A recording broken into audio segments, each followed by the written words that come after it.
Pari dua të falenderoj kryetarin e komunës Ilir Feratin për mikpritje.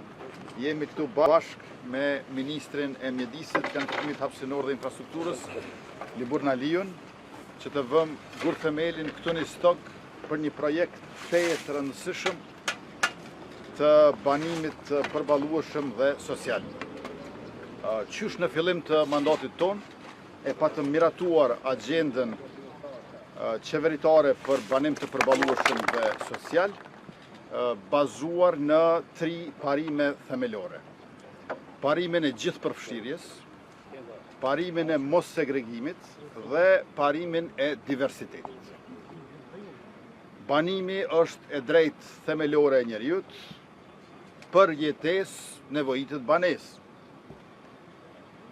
Me këtë rast, në janar të vitit 2024, Ministria e Mjedisit, Planifikimit Hapësinor dhe Infrastrukturës ka hapur thirrjen për komunat për ndërtimin e njësive banesore për banim të përballueshëm dhe social.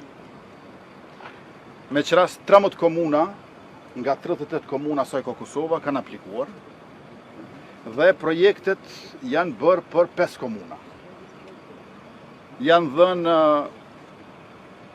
kushtet ndërtimore, më pastaj edhe lejet ndërtimore, në mesin atyre që ka marrë dhe leje ndërtimore është Istanbul. Do të ketë 4 tipet banesave, banesa me 53 metra katror, me 66 metra katror, me 77 metra katror dhe me 87 metra katror.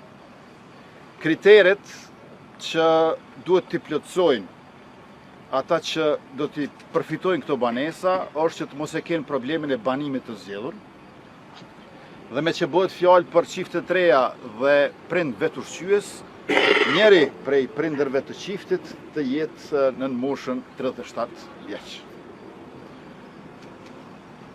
Këtu në stok vlera është 4.900.000 parafërsisht, punimet do të kryhen për 3 vjet dhe komuna participon me lokacion dhe infrastrukturë përcjellëse, ndërkaq pjesa tjetër, investimi kapital, ndërtimi e kështu me radhë është nga ministria. E falenderoj ministrin Libur Naliun, pastaj edhe zëvendës ministrin Jetën Raka që është këtu me neve sot, dhe të gjithë ata të cilët kontribuan bashkarisht që të vinë të një ditë kaq e rëndësishme, vendosje gur themelit për banimin e përballueshëm edhe social në komunën e Istogut, urime e egzofsh.